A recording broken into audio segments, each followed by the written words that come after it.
नमस्कार सगळ्यांना. माझ्या सोल शक्ती हब मध्ये तुमच्या सगळ्यांचं मनापासून स्वागत.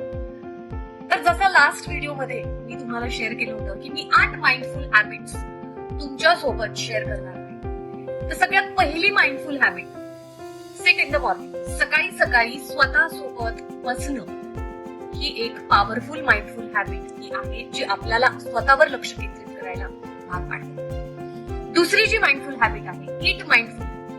आपण जे जेवण आपलं जेवतो ते अगदी लक्षपूर्वक आपल्या 5ही सेन्सेसला एकत्र करून आपण ते जेवावं. तिसरी माइंडफुल हॅबिट, मेडिटेशन. मेडिटेशन म्हणजे अगदी स्वतःच स्वतःसोबत अपॉइंट केलेली अपॉइंटमेंट. चौथं माइंडफुल हॅबिट्स आहे, स्पेंड टाइम विथ नेचर. आपल्या निसर्गासोबत वेळ घालवणं लवकरात लवकर शिकाल. खूप अशी सुंदर माइंडफुल हॅबिट्स ही आहे सवय. हा भाग आपल्या आयुष्यामध्ये फार महत्वाचा रोल प्ले करतो. हॅबिट्स, तर या माइंडफुल हॅबिट्स तर मी आतापर्यंत तुम्हाला 4 माइंडफुल हॅबिट्स सांगितलेल्या आहेत. Sit in the morning, eat mindfully, spend time with nature आणि मेडिटेशन.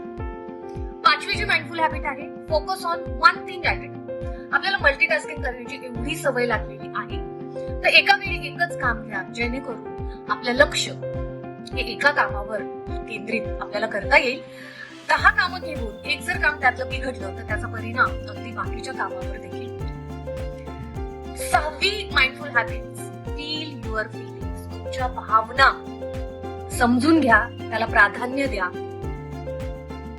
7वी माइंडफुल हॅबिट्स, क्रिएटिव्हिटी तुमची जागी ठेवा. Create something. जेव्हा केव्हा वेळ मिळेल तुमच्यामधलं जे पॅशन आहे, तुमचं जे काही छंद आहे त्याला जिवंत ठेवा. आणि सगळ्यात शेवटची mindful habit, engage in physical activity. तुम्हाला जे काही करता येईल आपल्या शरीरासाठी त्या सगळ्या गोष्टी व्यायामाच्या द्वारे करू शकता. तर या माइंडफुल हॅबिट्स जरूर फॉलो कराल. व्हिडिओ कसा वाटला हे नक्की सांगाल. Thank you everyone. Thank you so much. See you in the next video.